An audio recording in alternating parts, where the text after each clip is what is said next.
Hi there, welcome in. This is Wisdom.l. I want to say a few words before I go any further, and it's related to the last 2 or 3 videos that I uploaded. And there was a lot of emotion expressed in them videos, but I feel it was very necessary. That part of the story has not been able to be expressed because of the fight for freedom that had been going on, and the fear of, I say fear, the expectation of being treated as mentally unstable or emotionally unfit or unstable if one was to express emotions or weakness. And that's what's been going on over the past 3 or 4 years. So it was quite a relief to get that part of the story off my chest. And it seems that this channel has become a place where the evidence is being accumulated. But if those who are interested in the story of what's unfolded over the last few years, there is a YouTube channel, Citizen Sid, although it might be Sydney Jones now, but she's got a playlist on there called Keely, and there's some videos. It's kind of a mismatch of all the videos that were taken of the gatherings, the arrests, the courts, and other things that have gone on. And there's also a guy called Paul Heaney.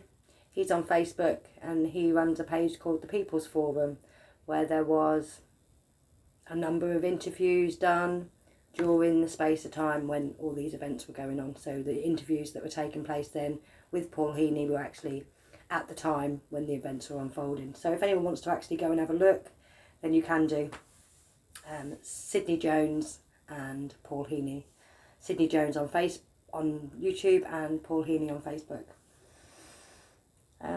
So back to the emotions, and I think it's really important to point this out because we are made to believe that showing emotions is weak and it's not right in society, and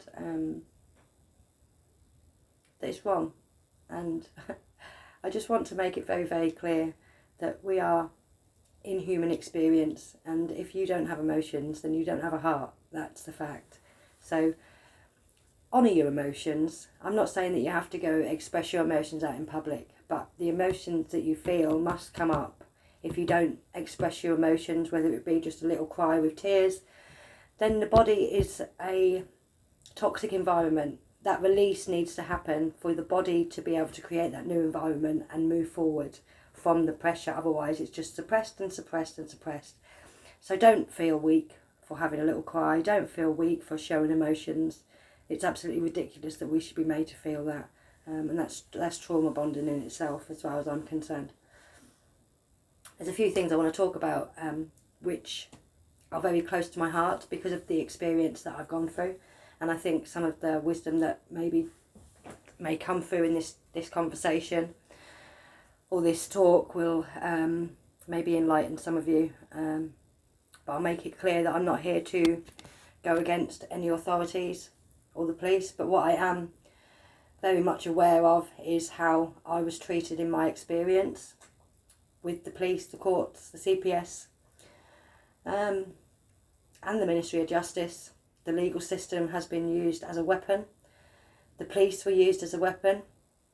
I was humiliated.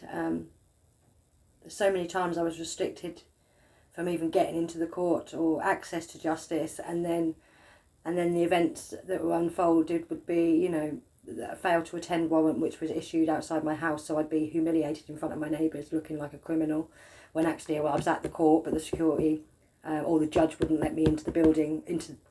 I was in the building, the judge wouldn't let me into the court because I wouldn't wear a mask, and I wasn't going to be breathing over him. I was exempt. I say judge, it wasn't a judge, it was the magistrates, that one. But there's been many attempts, and if you go to the videos on Sydney Jones, you'll see the videos on there from Cambridge where once again the security were interfering in the justice system. They were preventing me from getting into the court, and by the time I got upstairs to the courtroom, I was handed a bit of paper which stated that the name had been found guilty. And that happened on the 11th of August, as I stated in my other video, when I'd been caring for my dad, in touch with the NHS on the phone, and they stated that I must, or that the instructions were to self-isolate. Now come on, with the treatment that I'd experienced and the tactics that were being used, as much as I wanted to get into that courtroom, turning up on the 11th of August when on the 7th, on the 4th or the 5th I'd been instructed to self-isolate would be a silly move. Just as silly as going to my dad's funeral knowing that they were going to arrest me and not allow me to say goodbye all the time while they're holding the evidence. So this is just unbelievable. And these are the particular individuals that I'm referring to. So there are good men and women in the force, there are good men and women in the courts, and I'm sure there are good men and women in the Ministry of Justice and the Crown Prosecution Service. But there are, and I'm not just talking about one individual with my experience, there are many that have collaborated to completely ignore my standing, withhold the evidence, not bring it to light. And these are supposed to be officials. So I think the criminal justice system, with what's being said in the news, particularly about the riots the riots will set back new Labour government's efforts to fix the criminal justice system, which was already facing massive backlogs of court cases and dwindling spaces in prison. Now, this is the new Justice Secretary, Shabana Mahmood, and this is her warning. I think it was in the Evening Standard. And we've got the Minister David Van Weel of Justice and Secretary, who wants to tighten the policy around demonstrations, but without undermining the right of protest. And you know, there's many other things being said. There's little prison capacity. So they were talking this morning about holding people in prison cells or releasing them on bail, which means they're still in the system. They're still, you know, vulnerable in the system and in need of honourable people in the system to be able to sort through who is really a criminal and who is innocent and maybe just experiencing a reaction or emotions to the injustice and chaos that has been created.